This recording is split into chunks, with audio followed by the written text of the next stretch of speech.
प्रभु आप लोगों के साथ हो और आपकी आत्मा के साथ। संत योहन के अनुसार पवित्र सुसमाचार।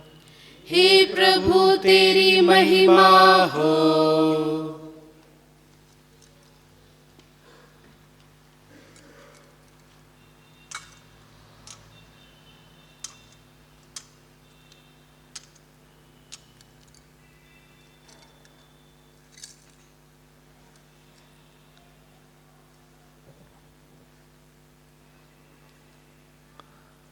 पिलातुस ने यीशु से कहा,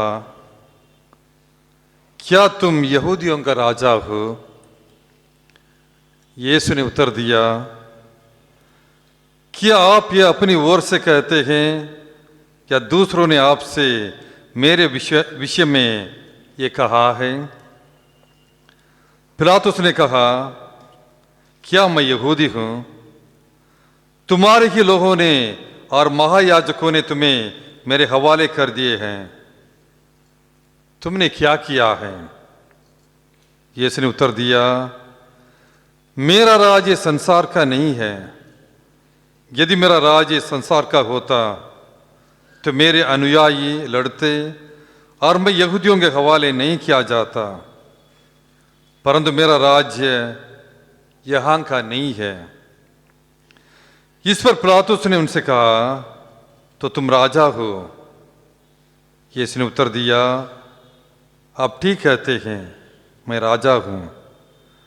मैं इसलिए जन्मा और इसलिए संसार में आया हूं कि सत्य के विषय में साक्ष्य दूं।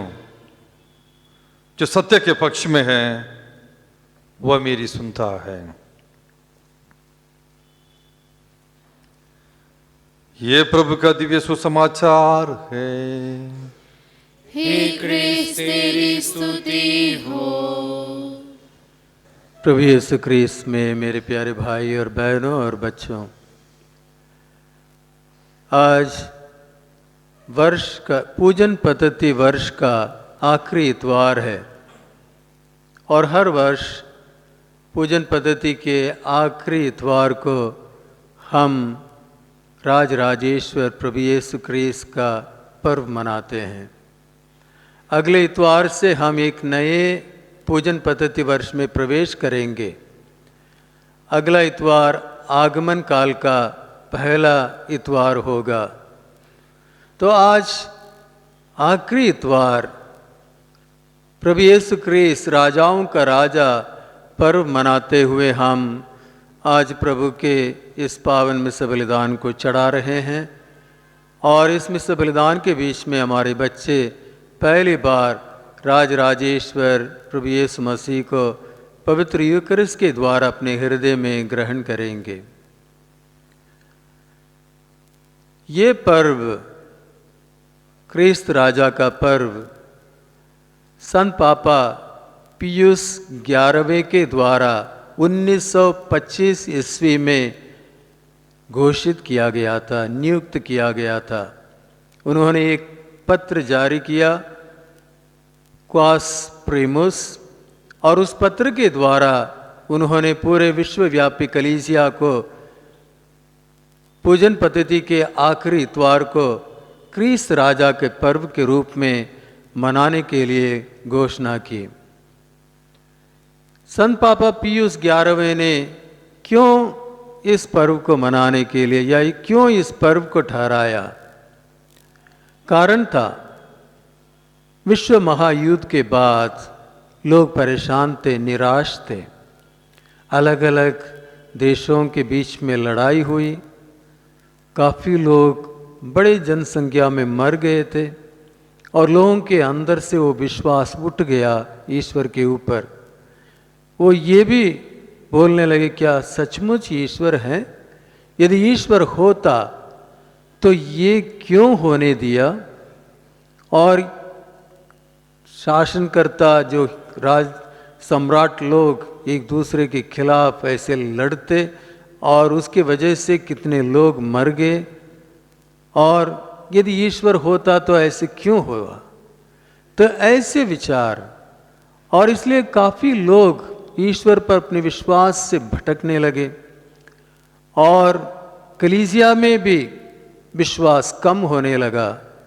और उस समय उनके विश्वास को मजबूत करने के लिए, उनको सत्य को समझाने के लिए संत पापा पियुस 11वें ने इस पर्व को ठहराया।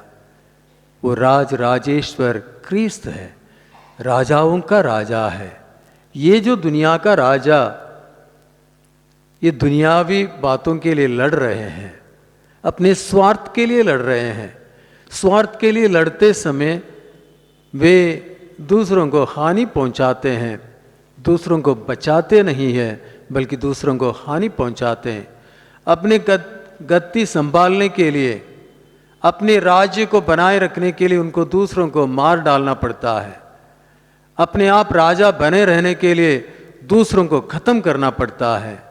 लेकिन राजेश्वर प्रभु यीशु क्रिस्त दूसरों को बचाने के लिए अपने आप को मार डालता है। वो सचमुच राजा है जो जीवन देने वाला है। उसके राज्य का कभी अंत नहीं होगा। ये सत्य को प्रकट करने के लिए संत पापा पियुस 11वें ने इस पर्व की घोषणा की। और ये सचमुच है, क्योंकि प्रभु यीशु मसीह सच्चा राजा है।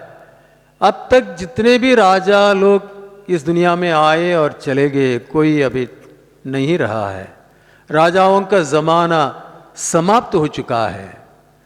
अब गणतंत्र का जमाना है, कम से कम हमारे देश में। लेकिन वो गणतंत्र का जो नेतागण है, वो भी उन राजाओं के समान शासन करने लगे हैं। अपने गद्दी को बचाने के लिए, अपने सत्ता में बनाए रहने के लिए दूसरों को बलि चढ़ाते हैं, कत्ल करते हैं। तो ये हो रहा है आज भी। नाम अभी राजा नहीं बुलाते हैं, लेकिन परिस्थिति वही है। और इसलिए आज भी इस परिवेश में भी क्रिस्त राजा का पर्व उचित है और हमारे लिए जरूरी भी है। आज भी हमें उस राजा पर विश्वास करना है। विषम परिस्थिति से हम गुजर रहे हैं और जो हमारे संविधान के खिलाफ की बातें चल रही है और इतना अत्याचार हो रहा है अलग अलग मुद्दों के नाम पर, इसलिए इस परिस्थिति में भी हमें ऐसे एक राजा की आवश्यकता है जो सत्य पर बना रहेगा। हम उनके साथ मिलकर उस सत्य को हासिल करेंगे। और इसलिए कलीसिया आज भी क्रिस्त राजा का पर्व मनाती है। अब सुसमाचार में हमने सुना, प्रभु यीशु मसीह से पिलातुस पूछते हैं, तो तुम राजा हो? हाँ, मैं राजा हूं। प्रभु ने हाँ किया है। लेकिन प्रभु ये कहते हैं, मेरा राज्य इस संसार का नहीं है। मेरा राज्य इस संसार का नहीं है। यदि मेरा राज्य इस संसार का होता, मेरे अनुयायी मेरे लिए लड़ते। मेरा राज्य इस संसार का नहीं है। और प्रभु ने यह भी बताया है, हां मैं राजा हूं, इसलिए जन्मा हूं सत्य के साक्ष्य देने के लिए। जो सत्य के पथ पर चलेगा वो इस राज्य का अनुभव करेगा। और इसलिए प्रभु मना नहीं करते हैं कि वो राजा नहीं है, वो राजा है। लेकिन कैसा राजा? सत्य का राजा। कहां का राजा? यहां का राजा नहीं, बल्कि वो हमेशा का राजा है। आज के पहले पाठ में हमने सुना है नबी दानियल के ग्रंथ से, उसका राज्य सदा बना रहेगा। उसका राज्य सदा बना रहेगा। और आज के दूसरे पाठ प्रकाशना ग्रंथ में हमने सुना है, वो अन्य सभी राज्यों को खत्म करेगा। संत योहन के इस दिव्य दृश्य में यही दिया गया है, जो अन्य राज्य है, असत्य के राज्य, वो सब समाप्त होगा। सत्य का राजा राज्य बना रहेगा। और वो हम प्रभु यीशु मसीह के जीवन में देखते हैं।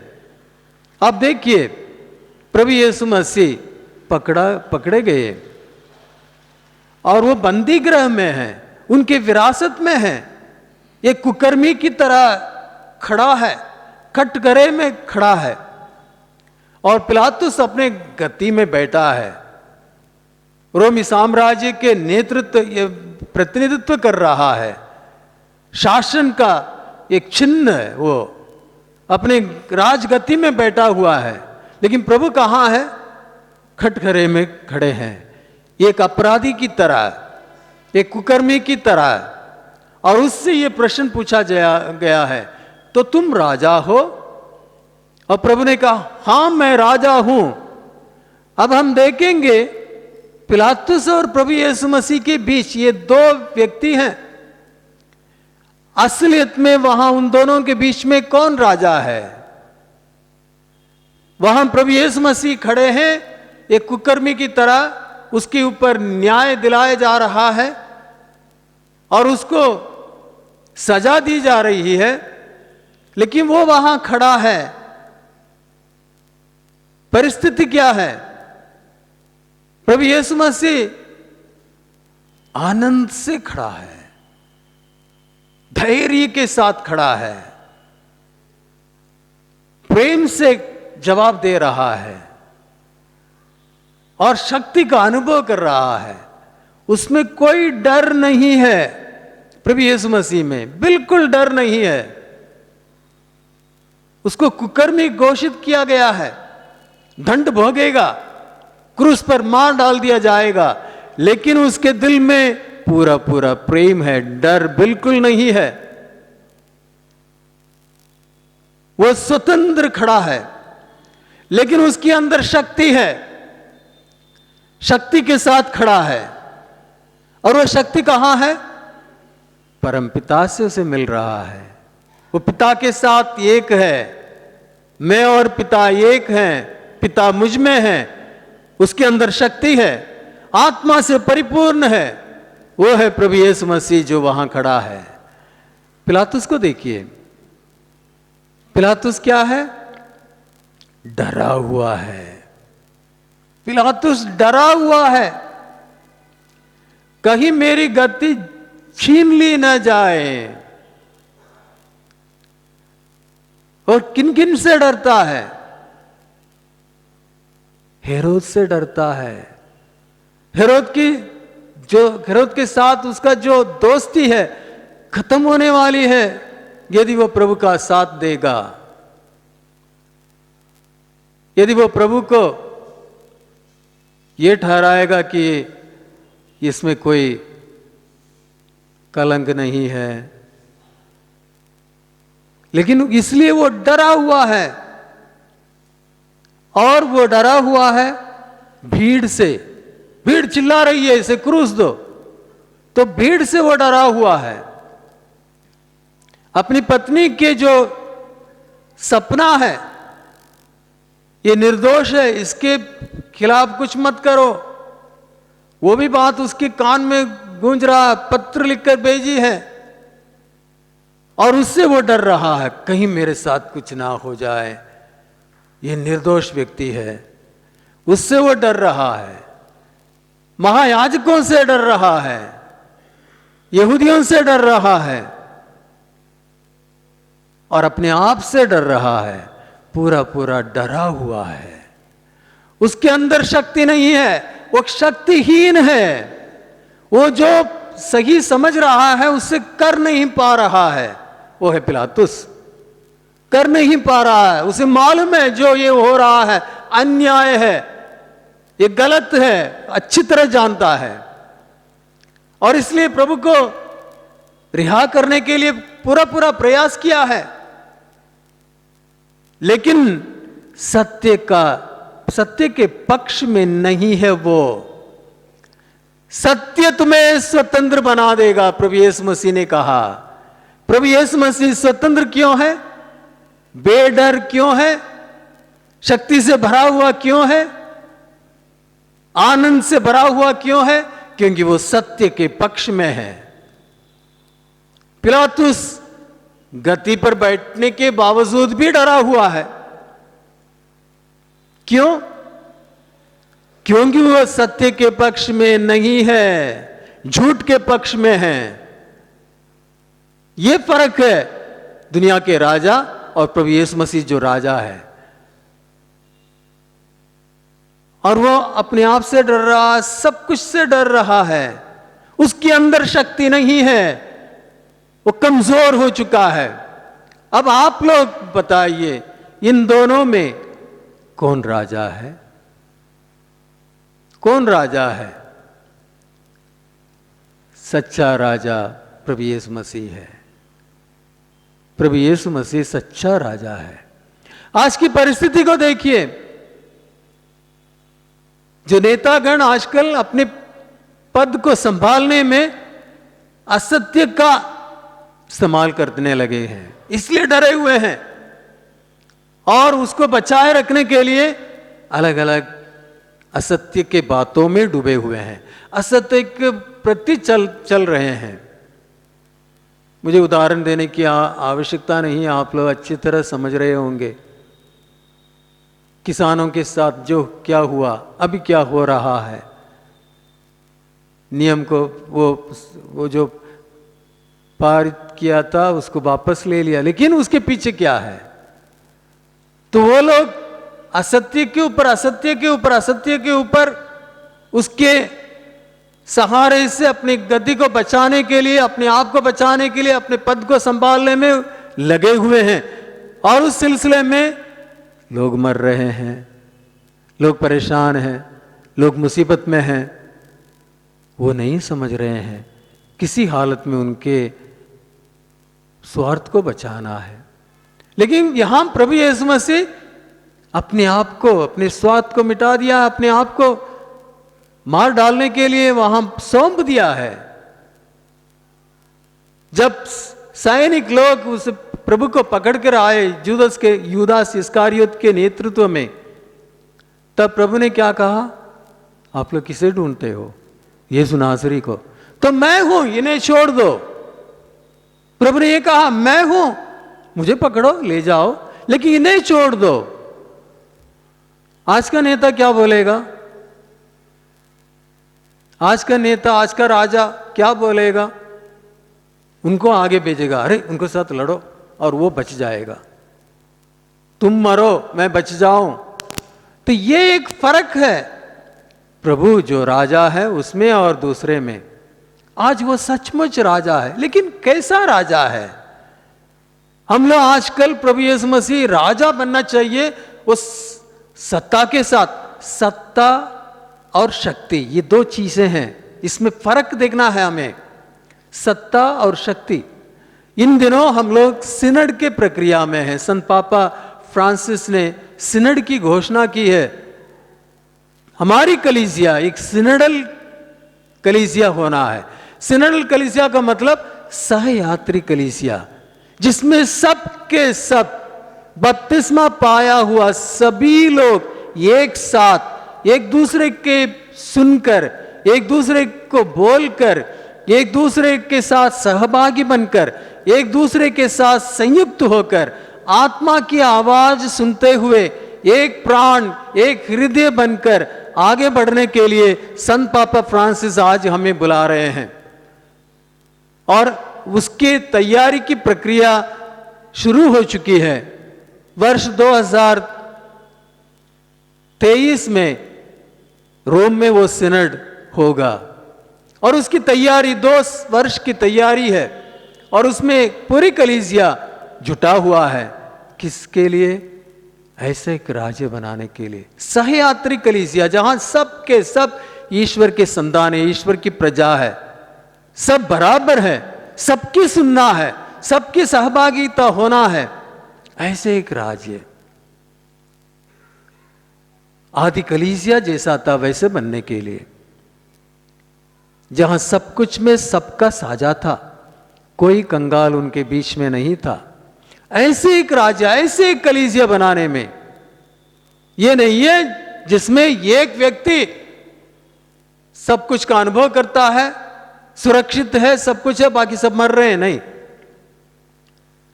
तो आज प्रभु यीशु मसीह जो राजा है, उसका राजा का मतलब क्या है? अपने आप को मिटाने का। संत पौलुस फिलिपियों को लिखते हुए अध्याय 2 में बड़े सुंदर रूप से कहते हैं, वो अपने ईश्वरीयता को त्याग कर निरे मनुष्य बनकर हमारे बीच निवास किया, हम जैसे, सिवाय पाप के। वो प्रभु यीशु मसीह है। उनकी शक्ति, सत्ता और शक्ति, सत्ता तो स्वयं को बचाने के लिए, शक्ति आंतरिक है, सत्ता बाहर से है। सत्ता हमेशा के लिए नहीं रहेगा।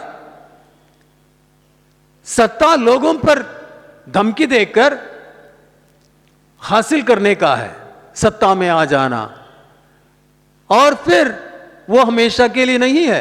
लेकिन शक्ति आंतरिक रूप से, प्रभु के अंदर शक्ति है, सत्ता नहीं है। और वह शक्ति अपने पिता से है। वह शक्ति प्रेम से उत्पन्न होता है, और वह शक्ति दुनिया की नहीं है।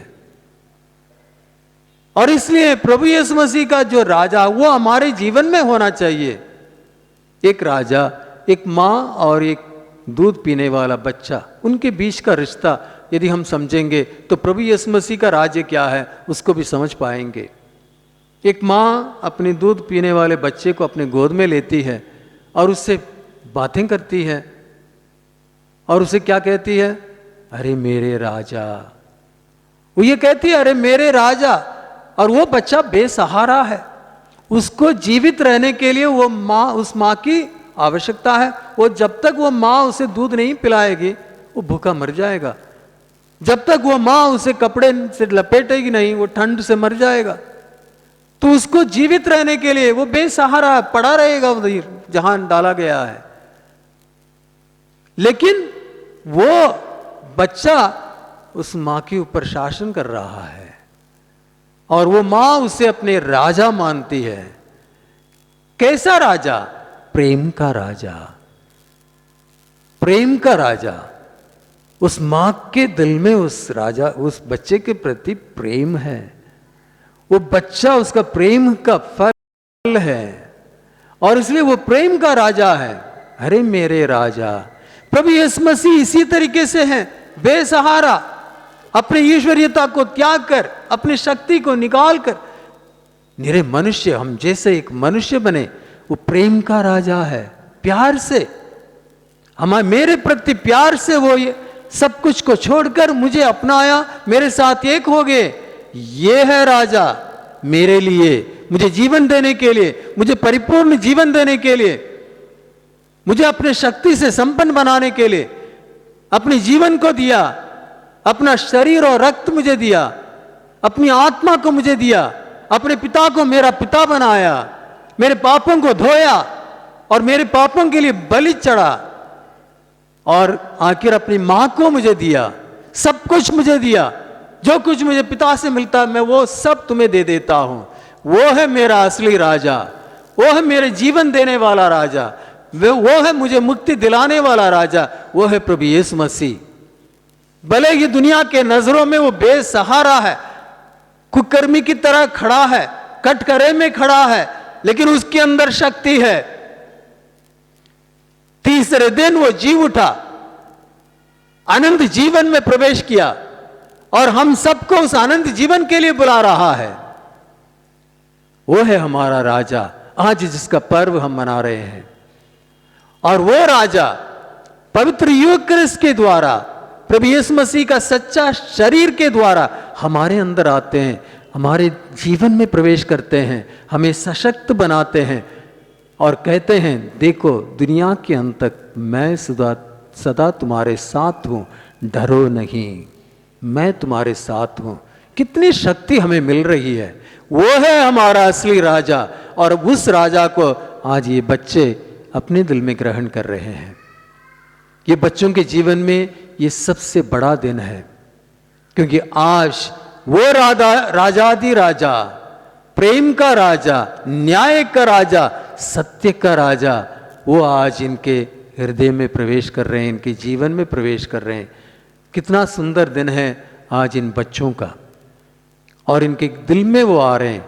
उनके परिस्थिति में उनके जीवन में एक होकर इन्हें मदद करते हुए, इन्हें अपने जैसा बनाकर उनको आनंद जीवन में पहुंचाने के लिए, उनके जरूरतों को पूरा करने के लिए, उनके पापों को क्षमा करके उन्हें पवित्र करने के लिए, उनके साथ रहकर इनके अकेलापन को दूर करके उन्हें सशक्त करने के लिए, और अंत में उन्हें पुनरुत्थान के सहभागी बनाने के लिए, ये सब करने के लिए आज वही राजाधिराजा, शक्तिशाली राजा, राजाओं का राजा पवित्र यूकरिस्ट में इनके दिल में आ रहे हैं, हम सबके दिल में आ रहे हैं। क्या हम आज उस राजा को स्वीकार करेंगे, अपने दिल में स्वागत करेंगे? और उसको तभी हम स्वागत कर सकते हैं अपने दिल से, अपने सब कुछ के लिए पछताएं, स्वार्थ के लिए, स्वार्थ भरी इच्छाओं के लिए। वो स्वार्थ का राजा नहीं है। जिसमें स्वार्थ है वो राजा आपके अंदर नहीं रह सकता है। जो दूसरों के लिए जीने लगता है, दूसरों को अपने जैसा समझता है, किसी को तुच्छ नहीं समझता है, सब बराबर है, सब ईश्वर के संतान है, सब में वो प्रभु उपस्थित है, इस तरीके से जो रिश्ता रखता है, उसी में वो राजाधिराजा निवास कर सकता है। आइए आज राजराजेश्वर क्रिस्त का पर्व मनाते हुए हम इसी के लिए प्रार्थना करें, उसी से ये कृपा मांगे। उनका शक्ति सेवा के लिए है, सेवा करने के लिए है।